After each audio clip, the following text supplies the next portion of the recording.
Hey everyone, RogueGold here, welcome back to the Division 2. And today, the new Slingshot named item has released. This is part of the 2025 summer event that is currently ongoing in the game. And so, now that it is out there in the wild, I've gotten it, tested it out. I want to tackle the question, as we always try and do, is it worth going through the event and these projects to get it? If you have not dived into the summer event yet, it is live right now. It goes on until July 8th. I did do a video discussing the day 1 launch of this, talking about some of the new skill VFX rewards. I'll link that down in the description in case you want to check it out, but we're going to get right to this one. If you enjoyed this video and you want to see more like it from me in the future on everything Division 2, then I hope you will consider clicking that subscribe button. We'd love to have you around. I have to give a huge shout out and thank you to our channel members for your ongoing and continued support. It enables me to continue making these videos, so thank you. But without further ado, let's get right on into this review. Alright, so let's begin with the question of how do I actually go out and obtain the Slingshot? Well, it is awarded from the Day 7 project of the aforementioned summer event, so you will need to go through and do days 1 through 6 before you can get to this one and unlock it. To access Day 7 or any of the day's projects for this event, you're going to want to go into your projects and you'll find it right in here. For the Day 7 objective specifically, it says finish up in Downtown East and we'll have all angles covered, and it asks you to go and capture the demolition site, Fallen Cranes, and MLK Memorial Library control points. Now, as a quick side note, I've been seeing tons of questions throughout the duration of this event so far of people saying, what if I already have these control points captured or friendly? What do I do? Well, if you did not know, at the bottom of your world map, you'll see a button for global settings, and if you click that, there's an option on here to reset your control points. So if any of the ones that you need to do for any of these projects are already friendly, go and reset them. You'll be able to do them again and get your completion. But once you're all good to go, the 3 that you need to do for this Day 7 project specifically are to the east of the White House zone, right here in Downtown East. So go out and do it, and once you finish your 3rd and final one, the project will auto-complete and award you with the Slingshot.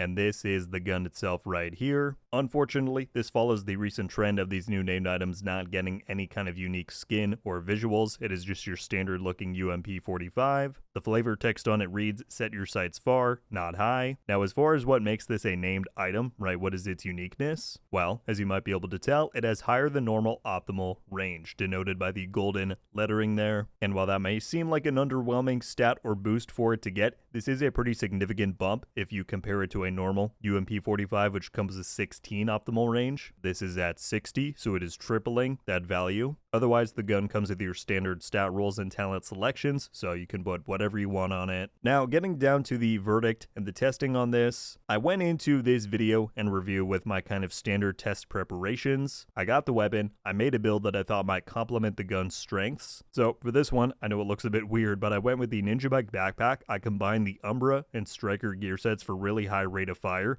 to make up for the lack of rate of fire that the UMP has. I also decided to put some accuracy mods on the gun because if we're aiming for more long range, combat, you want to make sure that you can actually hit the target. I also slapped on the muzzle optimal range mod on there. That actually took it up to 90, which is pretty crazy. And then to top it all off, I used the outsider talent on the gun, which gives you even more accuracy and optimal range when you get a kill. So I get it, the build is a bit wacky, but I thought it would be pretty fun. And so I took this into gameplay, and while it did function, right, it was getting these long range kills which you normally cannot really get with an SMG. The build was just not shining very brightly, and I was kind of struggling to go through what would otherwise be pretty easy heroic content, at least for me. And so I did that, and I thought, well, I want to be fair here. I admit I made a pretty weird build to begin with, so I went in and changed a few things around to strengthen it up a little bit. I got rid of those striker pieces and put on Sokolov to boost my damage and crit damage. I got Unstoppable Force on there because we're going for pretty consistent kills. I got rid of the outsider talent. I put on Measured because that should lean into the rate of fire a little bit more. And so there was a definite improvement, right? This version was better, but it was still not really giving me great results. It just all around felt a little bit lackluster. And so that's when I finally said, all right, I'm just going to take the Slingshot here, slap it onto what would otherwise be a pretty meta or great standard heroic striker build, as you can see right here. 4-piece with the backpack, Obliterate on the chest. And so this build did perform the best out of the 3. I was able to get pretty consistent kills, but still, there really wasn't anything special here. And most of the time I found myself gravitating towards playing in close quarters,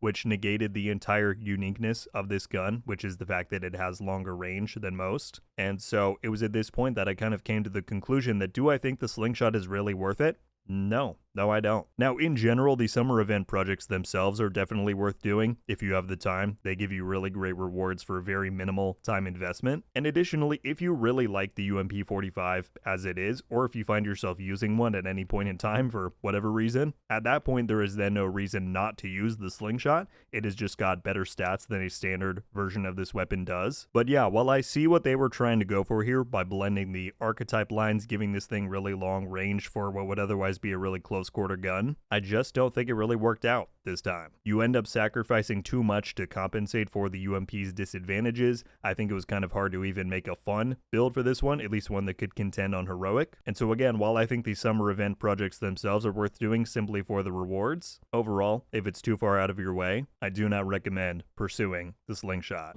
Well, there you have it, everybody. That is my review. As always, I wanted to share my thoughts on the newest and hottest named item that is dropped in the game. Unfortunately, there's not too much to write home about on this one. I'm still glad I checked it out as always. At this point, I would love to hear your guys' thoughts on this new item, whether you have gotten it and tried it out for yourself, or you're just watching coverage on it from the sidelines. Let me know your thoughts, but also let me know any build ideas you may have for this thing. Maybe I'm just using the Slingshot completely wrong here with the wrong gear. Tell me how to make this thing better, please. But that is just about going to do it for me on this one. Thank you all so much for taking the time to watch this video. I'll catch you back in the next one, but until then, RogueGold.